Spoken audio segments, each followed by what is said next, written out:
Hello everyone, today we are completing Gunsmith Part 5. We have to mod a Remington Model 870 shotgun. This one is cool because it unlocks the ammo case as a purchasable reward from Mechanic. We're going to go straight over to Skier and buy an M870 shotgun from him at level 1. From here, the hardest part of this entire build is the stock on the basic version. I have another version if you can't get access to this, but this is the easiest way to do it. You get the M870 SGA stock, the Magpul SGA polymer. This one is on either Mechanic 1 for barter with 2 AA batteries and 2 D batteries, or a cash purchase at Mechanic 2. As you can see, we are near the end of the slot, but both of these are sold out, so there's none on the fleet either. There's not really a lot you can do about it. We're going to assume for now that you have managed to grab one of these and camp the trader reset. The second tricky part is the M870 Handguard. You absolutely have to have this because the quest specifies it, so unfortunately you just have to go and get it. This one you can either get from a cash purchase on Mechanic 2 or again another barter on Mechanic 1 for a rechargeable battery, but this one is clearly quite popular because Mechanic 2 is at level 20. As I said, you have to get this some way to complete the quest. Once we've attached this, we're going to add the M-LOK 2.5-inch rail, and on top of that we are going to add the blue laser because it is the cheapest. We're also going to put on a Daniel's Defense M-LOK. This comes from Peacekeeper 2 and is one of the new foregrips. We've not seen this one before, but it is pretty cheap.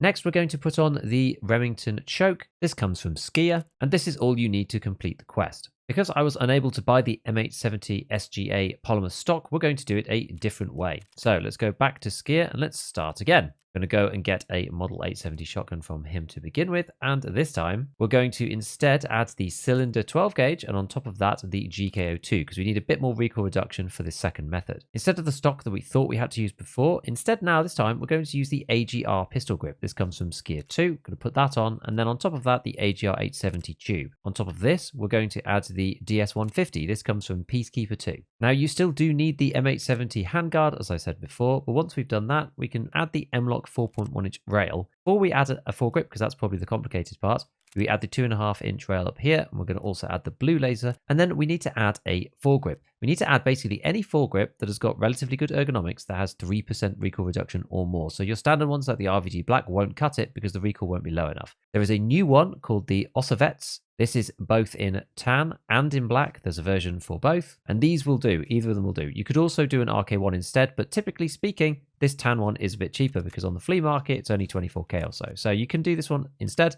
and this is the way that I completed mine. As you can see here, I've got it in my inventory with, I've actually got the black version because that was cheaper when I bought it. We're going to go over traders and we're going to hand in this guy to Mr. Mechanic, and we'll be on to part 6.